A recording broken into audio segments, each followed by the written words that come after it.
Good morning students. Today we are going to start the second chapter of economics, people as resources. Students, in the first chapter we dealt with production, factors of productions, kinds of resources, land, labor, physical capital and human capital. So before going to deal with this chapter, we have to understand these two terms, people and resources. Students, have you ever realized that the book you are reading, the house you are living, rivers, forest and sunlights, they all are useful to us. They fulfill our needs. These are termed as resources. Can people be called as resources? Yes, they can be resources as well, because people are the integral part of the development. When they engage themselves into economic activity and carry out the productions of goods and services, they become useful like other resources. So students, we have to know the meaning of people and resource here. What does it mean? People refer to population, and I am talking about Indian population as a whole. What does resource mean? Resource is that can be transformed into benefit.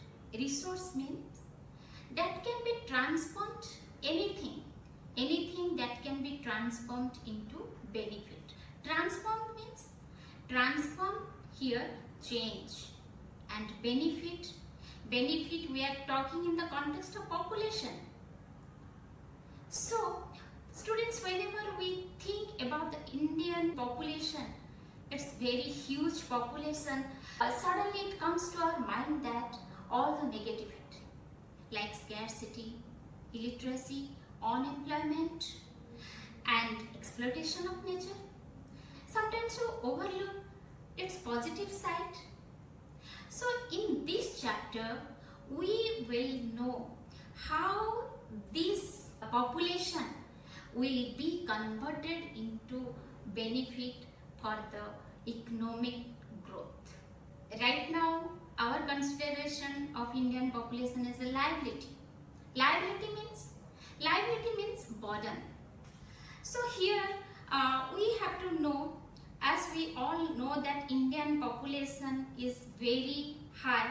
So how are we going to take maximum benefit from this huge population of India, and how can we convert this population into benefit?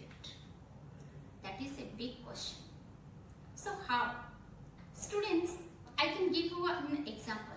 You all are assets or liability. Right now, you all are liability of your parents. How? Because your parents are investing on you and you are not contributing anything for economic growth. How? Your parents are investing on your education, on your health, and for making you self-sufficient. So these three things, education, healthcare and training, these three will make the population as resource. Here I can say you, suppose you are studying in 10th standard. If you are not good in health, so can you get good score in your examinations? No. So it will enhance your ability. If you are healthy, then you can achieve your aim in life. And like that, training. So here I can give you an example. Without any training, you cannot be skilled. So here, well-educated person can be as the resource, can be help for the society, and the community, later on for the nation. Obviously, economic growth. So students, these are the three factors: education, healthcare and training.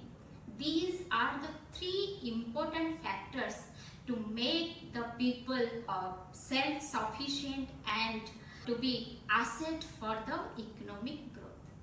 So students, today we learned what is resource and what does people and resource mean, and what are the factors here so that people can be a resource, people cannot be a liability.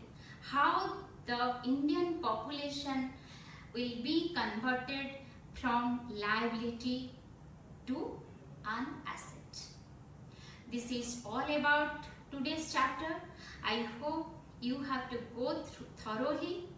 Thank you. Thank you very much.